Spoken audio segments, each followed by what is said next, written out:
Hello students and welcome back. So now we're going to talk about the application of price controls, but specifically the details concerning price floors. And the most common example given is the minimum wage law. And the big takeaway is that when we have price floors, it creates a surplus or an excess supply.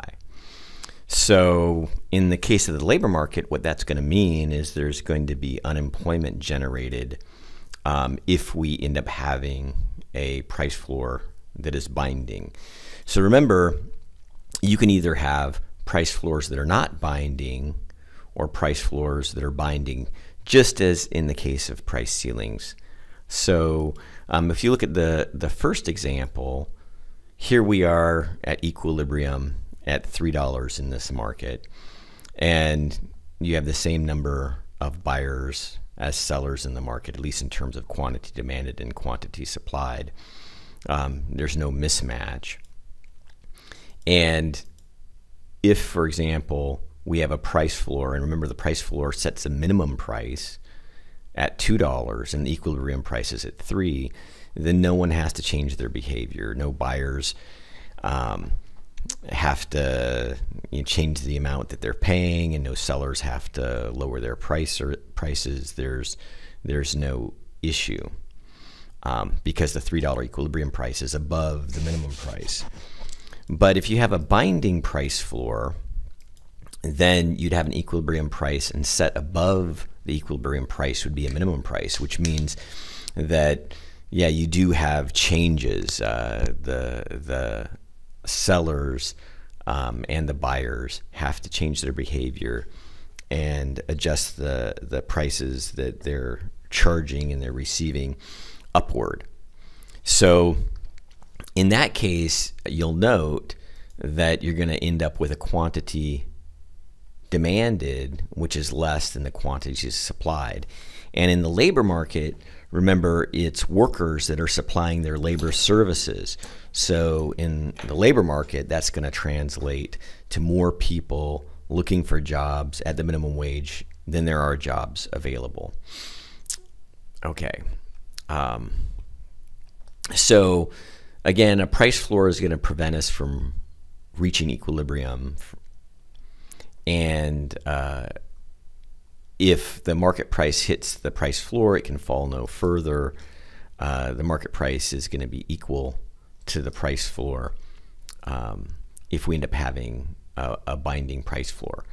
And so one of the ways we can express that is to note that at the price floor, if it's binding, you're going to have quantity supplied greater than quantity demanded. And remember, we'll get back to this idea of rationing, and in a standard voluntary exchange or free market setting, then the price acts as a rationing mechanism, which means that some people won't get the good because they either can't afford it or aren't willing to pay the price for it. They'd rather do something else with their money. So some people end up going without the good, and some people get the good, but it's all determined by the prices that are showing up in the market. However, once you end up with a binding price floor and you've got more sellers than you have buyers, then that again opens the door to these non-price rationing mechanisms. And in the case of the labor market, one of the things that we really get concerned about is discrimination based on identity factors, things that don't necessarily have to do with the value and the skill of the employees to the organization. Because again, you have to realize there are lots of people that want the jobs, and the employer can't raise the wage, can't lower the wage in order to send some of the people away. So they're going to have a long line of applicants, and they're going to have to pick some way to pick between them rather than just picking who is willing to do the work at the lowest price. So again, our best example is the minimum wage law, but It's also common to have binding price floors in the case of agricultural markets. So in California, you guys probably don't know this, but we have a price support program for milk products. So milk would be much cheaper if we didn't have that minimum price for milk products.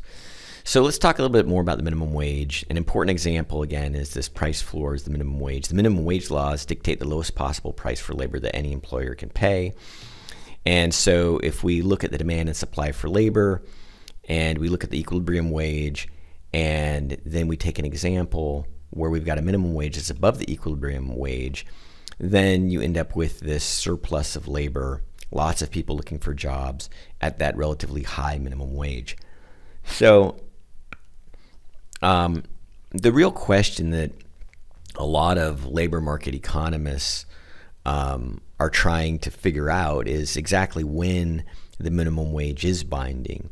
I mean, if the minimum wage is in a market like San Francisco or something like that, and it's at $15 an hour, would there really be a lot of people that are, and note that the minimum wage is usually reserved for low-skilled workers without much experience. So would there be a lot of low-skilled, unexperienced workers that would actually be working for something less than $15 an hour anyway? And remember, the unemployment or the labor surplus that's generated in the case of a minimum wage is only generated if that minimum wage is binding. So it has to be above the price that would normally be paid to laborers in the labor market in question. So there are a lot of folks that think in places like New York and San Francisco, where wages tend to be high anyway, that even a relatively generous sounding minimum wage of like $15 an hour really isn't binding on employers because they'd be paying that amount anyway. However, if you look at rural communities in the Midwest where wages tend to be a lot lower, then if you were to institute something like a $15 hour minimum wage, then there might be a lot of unemployment generated. It just tends to be the case, and we'll learn about this a little bit later, but that the reason employers are willing to pay employees a particular wage is tied to the value of the goods and services that they create, and specifically the value that they can sell those services for in the market. Well, in some place like San Francisco, if you're a waiter in a restaurant, you're serving probably a lot of customers with a lot of disposable income, and they're willing to pay a lot for your services, so the employer can pay a generous wage. But if you think about some place, again in the Midwest, a rural community that serves a lot of people of lower income, then it would be true that the labor services provided by a waiter in Oklahoma wouldn't be as high as the labor services provided in a high-end restaurant in some place in San Francisco. So employers aren't willing to pay a higher wage simply in those rural communities because they can't sell the services to their customers for enough to justify that wage.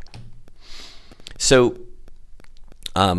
that cleans up our discussion of price ceilings and price floors. Now, the next topic that we want to talk about is another common government policy, which is taxation. And we'll leave that for our next video.